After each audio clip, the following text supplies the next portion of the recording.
And now we welcome Marlene Gerber Fried, the Faculty Director for Civil Liberties and Public Policy, to the podium.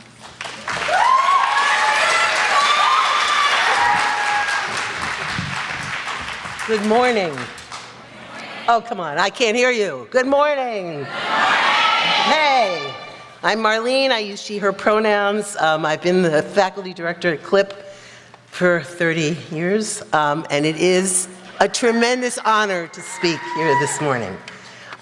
There are two people who have not yet been thanked, Hannah and Nargis. And you just really need to know that they and the student group work, and this is not an exaggeration, about 1 billion hours to make this conference happen. So great appreciation, and when you see them throughout the day, give them love. And I also want to welcome their family and friends who've supported them. And so in case you want to know what your loved ones have been doing, this is what they've been doing. I'm also thrilled to welcome the 2017 RASCI, Reproductive Rights Activist Service Corps, CLPP's internship program, 25 amazing student activists from 17 states and Ecuador. Raise your hands, make some noise. RASCIs, are you in the house?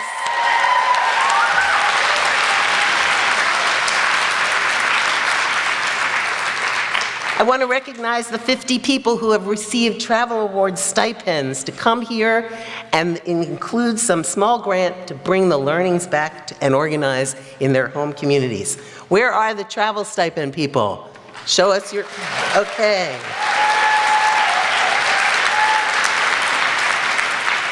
And finally, welcome to all of you, our supporters, our funders, Hampshire's president, Jonathan Lash. Without Hampshire's support, this couldn't happen. What a gift to spend this weekend with 1,400, and this is my only thumbing my nose at you-know-who, the elephant in the White House, tenacious, resistors, undefeated, motivated, who are a powerful force for change. We need each other now more than ever. Because I'm a longtime activist, people ask me, in addition to asking me, are you still here? They ask me if and how this political moment is different. And I'm going to echo a lot of what you've already heard, and I'm only the third person speaking. That those in power support and embrace racism, white supremacy, misogyny, patriarchy, heteronormativity, and capitalism. Memby's right. It's not new. Certainly not new to those who have borne the brunt of these intersecting oppressions.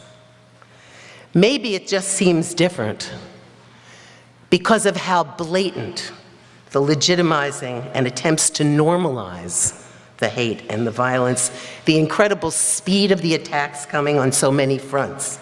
Muslim bans, border wall, bathroom bills, in quotes. We all know it's about much more than the bathroom. The virtual blizzard of threats to abortion rights. All of this, just the tip of the iceberg. There are so many bodies under attack in this moment. It all fuels my rage, and it sometimes drives me to despair, and yet we persist. We also see so much that brings hope and optimism, and that's where I want to go. We're called to resist, and we are rising to new levels of understanding, of empathy, and of action. There are so many sources of inspiration around us.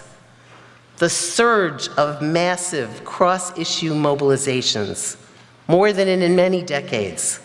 And no offense, but even the scientists are marching, okay?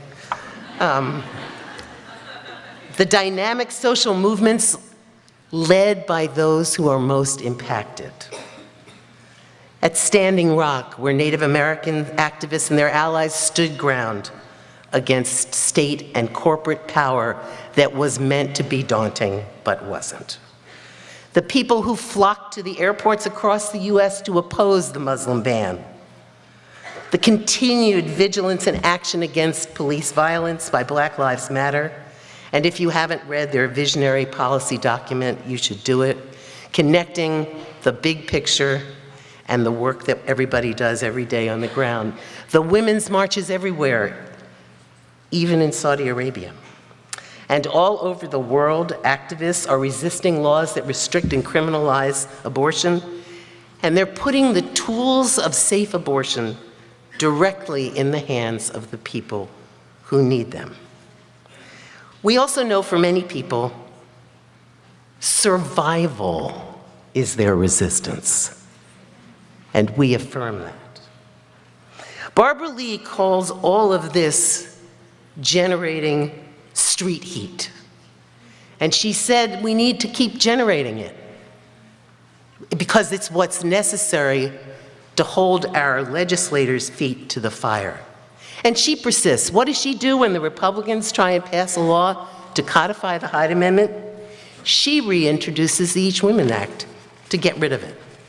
And she said, it's more important now than ever to take bold actions for justice, remain vigilant, and remain committed to radical visions of liberation. It's a danger in this time that we would ask for less and settle for less. But I know in this room, that's not what's happening. So in this spirit, I welcome all of you to this space. It feels to me like I'm in reproductive justice heaven. I'm surrounded by so many activist angels, visionaries, doers. Your stars are shining so brightly. I know this sounds cheesy, but I wish I'd brought my sunglasses. In this room are the people who are creating the practice of reproductive justice, disability and trans justice, racial and economic justice, and so much more. It's what keeps me going. This is my 5th decade of activism. I didn't do it when I was little.